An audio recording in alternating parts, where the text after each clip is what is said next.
Education. How are you? Hope all of you are fine. आज हम करेंगे छंद।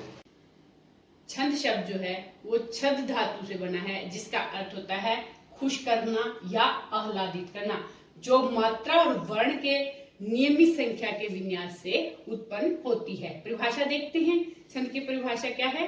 वर्णों और मात्राओं के नियमित संख्या के विन्यास से जो प्रसन्नता उत्पन्न होती है उसे छंद कहते हैं। छंद जो है इसका दूसरा नाम पिंगल भी है, क्योंकि छंद शास्त्र के प्रणेता जो है पिंगल नाम के एक ऋषि जी थे। छंद का सर्वप्रथम प्रयोग जो है वो ऋग्वेद में मिलता है। जिस प्रकार गद्य का नियामक जो है वो व्याकरण है, उसी प्रकार पद्य का छंद शास्त्र है। देखते हैं छंद के अंग। छंद के 7 अंग होते हैं। कौन कौन से होते हैं? सबसे पहले आता है चरण। छंद के प्राय 4 भाग होते हैं और प्रत्येक भाग को जो है चरण कहते हैं। जैसे ये 4 पार्ट्स में ये छंद है, इसका एक जो पार्ट है ये चतुर्थांश कहलाता है और इसे चरण कहते हैं। छंद जो है मुख्यतः 4 पंक्तियों के होते हैं, लेकिन कुछ छंद जो है 2 पंक्तियों में लिखे जाते हैं, जैसे दोहा और सोरठा। और हिंदी में कुछ छंद 6 पंक्तियों के होते हैं, जैसे कुंडली और छप्पे। इसके बाद देखते हैं वर्ण और मात्रा। वर्ण जो होते हैं, सस्वर व्यंजन जो होते हैं उन्हें वर्ण कहते हैं। जिसके अंदर स्वर का योग नहीं होगा वो व्यंजन नहीं कहलाते। जैसे हलंत वाला जो वर्ण है वो क्या है? वो वर्ण नहीं कहलाएगा। और जो जिसके अंदर स्वर साथ में मिला हुआ है वो होता है वर्ण। इसके बाद आता है मात्राएं। मात्रा दो तरह की होती हैं। एक तो होती है ह्रस्व और एक होती है दीर्घ।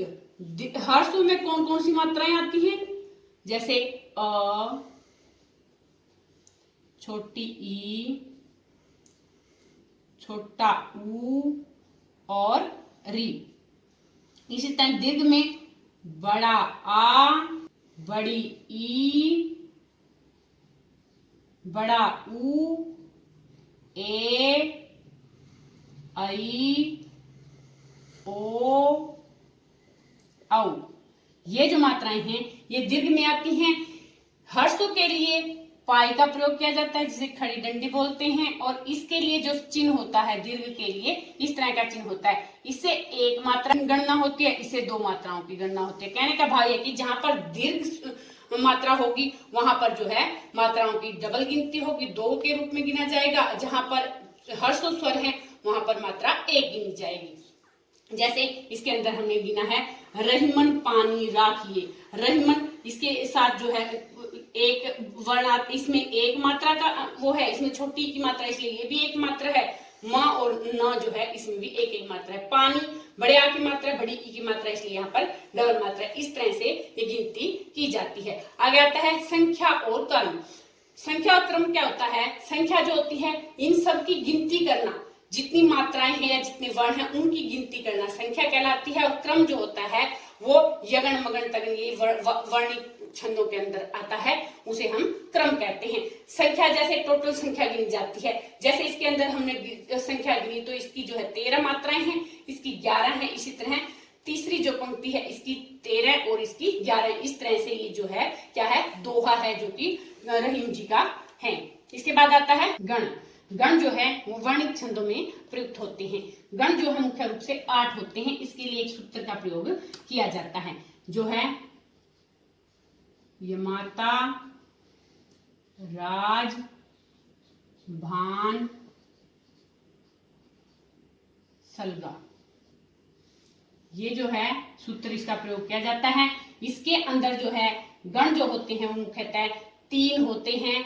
जैसे ये 3 गण हैं, इनकी गणना की जाती है। ये क्या, जो प्रथम जो वर्ण है उसे गण का नाम लिया जाता है। जैसे इसमें य है तो ये क्या है? यगण। तो इसकी मात्राओं की गिनती कैसे की जाएगी? यगण जो है यहाँ पर क्योंकि लघु है इसलिए 1 मात्रा और यहाँ पर दीर्घ है इसलिए 2 मात्रा। इसी तरह से आगे 3 बढ़ते जाएंगे।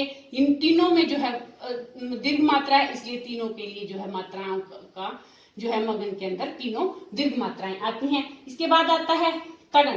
तगन के अंदर जो होता है वो होता है 2 मात्रा और 2 मात्रा 1 मात्रा। इसी प्रकार रगण जो होता है, इसी प्रकार रगण में होता है 2 मात्रा 1 मात्रा और 2 मात्रा। इसी प्रकार जगन जो होता है, जगन के अंदर 1 मात्रा 2 मात्रा और 1 मात्रा। भगण के अंदर जो होता है 2 मात्रा 1 मात्रा और 1 मात्रा। इसी तरह नगन जो होता है, नगन के अंदर एक मात्रा, एक मात्रा, एक मात्रा। इसी प्रकार सगण जो होता है उसके अंदर एक मात्रा, दो मात्रा। इस तरह से इन मात्राओं की जो है गणना होती है। 3 वर्णों का समूह होता है, इसे गण कहते हैं, वर्णित में प्रयोग किया जाता है। इसके बाद आता है गति।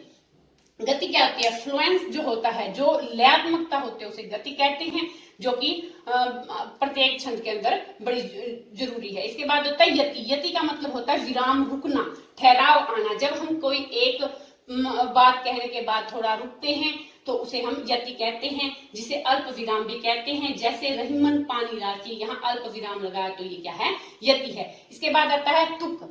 तुक का मतलब क्या होता है? तुक होता है जब लास्ट के जो वर्ण होते हैं, आखिरी जो वर्ण होते हैं वो समान होते हैं, जिसकी वजह से तुकात्मकता, लयात्मकता जो है पंक्तियों के अंदर आती है। जैसे यहाँ पर न लास्ट में दोनों में न आया है तो सून चून, इससे क्या है? ये तुकबंदी बनती है। लास्ट में तुक है तो उसे तुकांत बोलेंगे, अगर तुक नहीं है तो अतुकांत कहेंगे।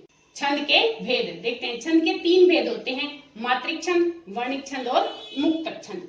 मात्रिक छंद जिनमें मात्राओं की गणना होती है और मात्राओं की गिनती होती है उसे मात्रिक छंद कहते हैं। जिसमें वर्णों की गिनती होती है उसे वर्णिक छंद कहते हैं। और मुक्तक छंद जो होता है जिसमें विषम या सममात्रिक छंद या वर्णिक छंद जो है इनका कोई प्रतिबंध नहीं होता। प्रत्येक चरण में जो है वर्णों की संख्या या क्रम जो है वो समान होना जरूरी नहीं है।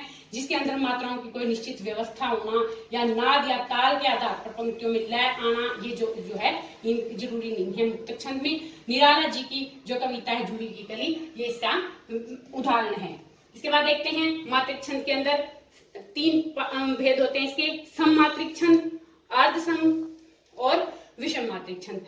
सममात्रिक छंद जिसके अंदर जो है सभी पंक्तियों में, कहने का भाव ये है कि जिसमें सभी चरणों के अंदर मात्राएं समान होती है उसे सममात्रिक छंद कहते हैं। जिसमें आदि पंक्तियों में एक जैसी मात्राएं होती हैं और आदि में एक जैसी, उसे अर्ध सममात्रिक छंद कहते हैं। और विषम मात्रिक छंद वो होती है जिसमें बिल्कुल ही जो है किसी भी पंक्ति में जो है संख्या जो है इक्वल ना हो, बराबर ना हो। सममात्रिक छंद में देखते हैं कौन कौन से मुख्य छंद हैं।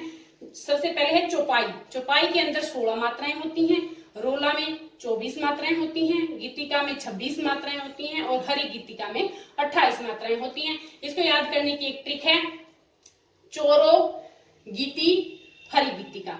सिर्फ ये 4 मुख्य हैं जो मोस्टली पेपरों में इसी में से आता है, आप लोगों को ये अच्छे से याद कर लेना है। आगे देखते हैं अर्ध सममात्रिक छंद, दोहा छंद, जिसके अंदर पहली और तीसरी में तो 13-13 मात्राएं होती हैं और चौथी और दूसरी और चौथी जो पंक्ति है, जो चरण है, उसके अंदर जो है 11-11 मात्राएं होती हैं। आगे आता है सोरठा। सोरठा जो है वो दोहे का बिल्कुल उलट है। यहाँ पहली और तीसरी में 11-11 मात्राएं होती हैं और दूसरी और चौथी में 13-13 मात्राएं होती हैं। आगे आता है वर्बय, जिसमें पहली और तीसरी में 12-12 मात्राएं होती हैं और दूसरी और चौथी में 7-7 मात्राएं होती हैं। इसके बाद आता है लाला, जिसमें पहली और तीसरी पंक्ति में 15-15 मात्राएं होती हैं और दूसरी और चौथी में 13-13 मात्राएं होती हैं। इसके बाद आता है विषम मात्रिक छंद, जिसके अंदर मुख्य रूप से 2 छंद हैं। एक है कुंडलियां जो दोहा और रोला के योग से बनती हैं और दूसरी है छप्पे जो रोला और उलाला के योग से बनती हैं। इसके बाद इसका एग्जाम्पल देखते हैं जो कि दोहा का एग्जाम्पल है। नहीं पराग नहीं मधुर मधु, नहीं विकास यही काल, अली कली ही सो विंध्यो आगे कौन हवार। इस तरह जब हम मात्राओं की इनमें गिनती करेंगे तो ये जो है इसके अंदर दोहा के सभी गुण मिलेंगे। दोहा के इसमें पहली और तीसरी के अंदर 13-13 मात्राएं हैं और दूसरी और चौथी के अंदर 11-11 मात्राएं हैं। अब इनके देखते हैं। न जो है ये अकेला इसलिए 1 मात्रा है, तो छोटी की मात्रा इसलिए भी 1 मात्रा, यहाँ पर भी 1 मात्रा और र को आ की मात्रा इसलिए 2 मात्रा। इस तरह से हमारी ये जो मात्राएं होंगी 13-11, इस तरह से ये दोहे का एक एग्जाम्पल है। वर्णिक छंद। वर्णिक छंद जो है 3 पार्टों में डिवाइड है। ये भी सम वर्णिक छंद, अर्ध सम वर्णिक छंद और विषम वर्णिक छंद। सम के अंदर जो है सभी चरणों में समान मात्राएं होती हैं। अर्ध में आधे में समान, आधे में समान, जैसे 1 और 3 में समान और 2 और 4 में समान। और इसी तरह विषम के अंदर जो है सब में अलग अलग मात्राएं होती हैं। ये इतनी इंपॉर्टेंट नहीं है, फिर भी जो 5-4 जो एग्जाम्स में आते हैं वो मैं आपको जरूर बताऊंगी। इंद्र बजरा है जैसे, इसके अंदर सभी के अंदर 11 वर्ण होते हैं। तोटक 12 वर्ण होते हैं सभी में। सवैया इसमें 22 से 26 वर्ण होते हैं। मालिनी इसमें 15 वर्ण होते हैं, जिसमें 8 और 7 पर यति होती है। और वसंत तिलका जो है इसमें 14 वर्ण होते हैं। और देवनाक्षरी जो होती है इसमें 33 वर्ण होते हैं। एक एग्जाम्पल देखते हैं हम मालिनी छंद का। प्रिय पति वह प्राण प्यारा कहाँ है, दुख जल निधि डूबी का सहारा कहाँ है, लखमुख जिसका मैं आज लूं जी सकी हूँ, वह हृदय हमारा नैन तारा कहाँ है। ये जो है मालिनी छंद का एक एग्जाम्पल है। और इसके बाद मुक्तक छंद जो है इसके अंदर कोई ज्यादा याद करने की बात ही नहीं है। सिर्फ ये पूछा जाता है कि छंद जो है उसके कितने भेद हैं। 3 भेद हैं। मुक्तक छंद जो है इसके अंदर किसी भी तरह की कोई बाउंडेशन नहीं है। मुक्तक छंद मुक्त हस्त से लिखा गया जो छंद होता है उसे मुक्तक छंद कहते हैं। गाइस, ये था हमारा आज का टॉपिक। आशा है कि आपको पसंद आएगा और आप इसे जरूर लाभ उठाएंगे। और 1 से 2 बार अगर आप ये वीडियो देखेंगे तो आपको ये टॉपिक जरूर क्लियर होगा। फिर भी अगर आपको कोई डाउट है तो कमेंट बॉक्स में जरूर लिखिएगा। लाइक करें, शेयर करें और हमारे चैनल को सब्सक्राइब करें, बेल आइकन दबाएं और देखते रहें माँ ज्वाला एजुकेशन। मस्त रहें, स्वस्थ रहें। Bye bye.